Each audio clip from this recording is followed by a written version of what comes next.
দাঁড়াবে বলে ঘুমটা হলো হত্যাকাণ্ডের চেয়ে খুব নির্মম। কারণ আপনি বলতে পারছেন না যে আপনার স্বামী বেঁচে আছে কিনা, আপনার বাবা বেঁচে আছে কিনা। হ্যাঁ, আপনি মৃতও বলতে পারছেন না, জীবিতও বলতে পারছেন না। একটা অসম্ভব একটা ব্যাপার। এবং এটার কারণে আইনগত নানা রকম যে সমস্যা সে ভুক্তভোগী পরিবারই জানে, যে মানে যেই পরিবারে গুম হয় তখন তারা কি অবস্থার মধ্যে পড়ে।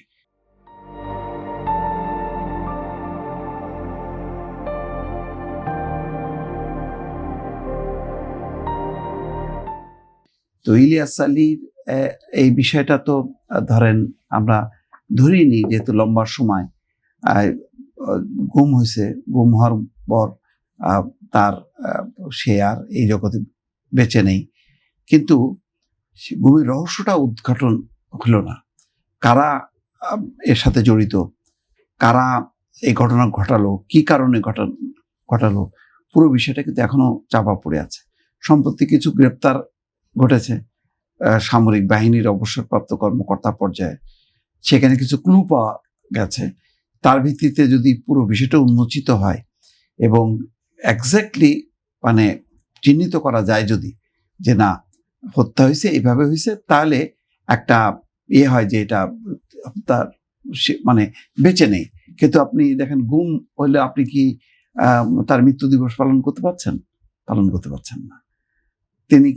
তিনি জীবিত, এটাও কি আপনি বলে করতে পারেন যে না কোথাও একটা অজ্ঞাত স্থানে তাকে ফিরে আসবে? সেটাও কিন্তু না।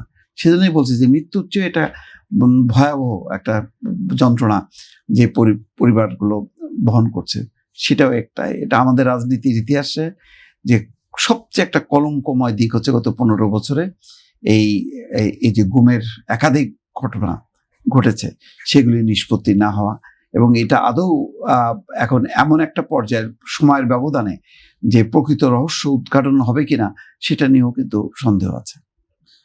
আমার নিশ্চয়ই স্বরাষ্ট্রমন্ত্রী এই বিষয়ে খুব ভালো উদ্যোগ নেবেন। তার নিজেরও একটি ব্যক্তিগত অভিজ্ঞতা আছে তার ফিরে আসার।